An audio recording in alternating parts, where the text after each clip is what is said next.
In this section, we'll cover General Standards 4 and 5. General Standard 4. The instructional materials support the stated learning objectives. So once more, we have that alignment. The reviewer will look for evidence that there's content that helps a student learn the discipline and that there's alignment with the learning objectives, the assessments, and other course elements. 4.2. The instructional materials have sufficient breadth, depth, and currency for the student to learn the subject. Make sure that the course is sufficient and robust for students to master the learning objectives. It's not usually enough to have a single point of context, such as a textbook, and then that's it. They have to have other instructional materials besides read the chapter. Online courses as well as face-to-face courses, but that's probably an argument for another day. Should have multiple means for presenting the course content.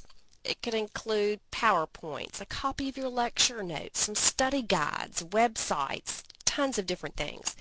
Look for ways that satisfy the needs of diverse learners and provide for auditory, visual, and tactile learning. And you think, how can I have tactile learning in an online course? Look at Merlot. They have wonderful learning objects that your students can manipulate, different games, different simulations. So look for ways that you vary the content delivery.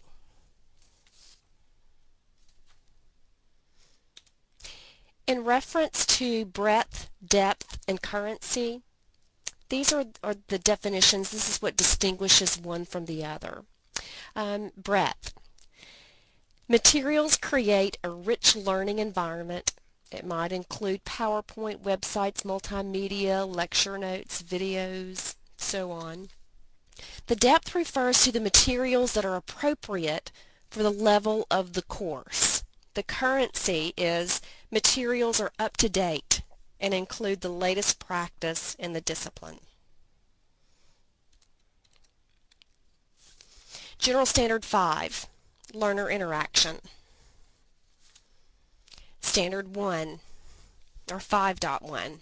The learning activities promote the achievement of the stated learning objectives. Once again, alignment. 5.2.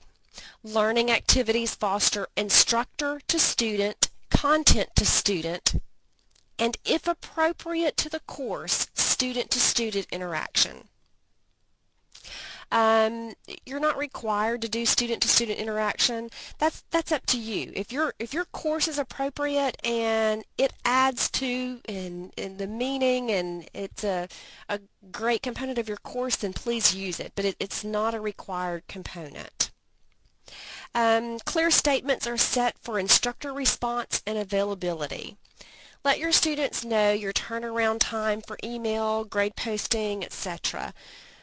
That way, let's say a student sends you an email in a panic, midnight, Friday night, and you don't check email over the weekend, which is perfectly fine. But if the student doesn't know that you don't check email over the weekend, they're probably going to send you 10 to 20 other messages throughout the weekend that says, did you get my email? Did you get my email? Hey, did you get my email? Did you get my email? So to avoid that, just let them know, I don't check email over the weekends. During the week, I will respond to your emails within 24 hours and so on. So just let them know what they can expect from you. Here's some examples of learner interaction. Instructor to student. An example is the instructor introduction. Put in your profile, or better yet, post in an introduction forum.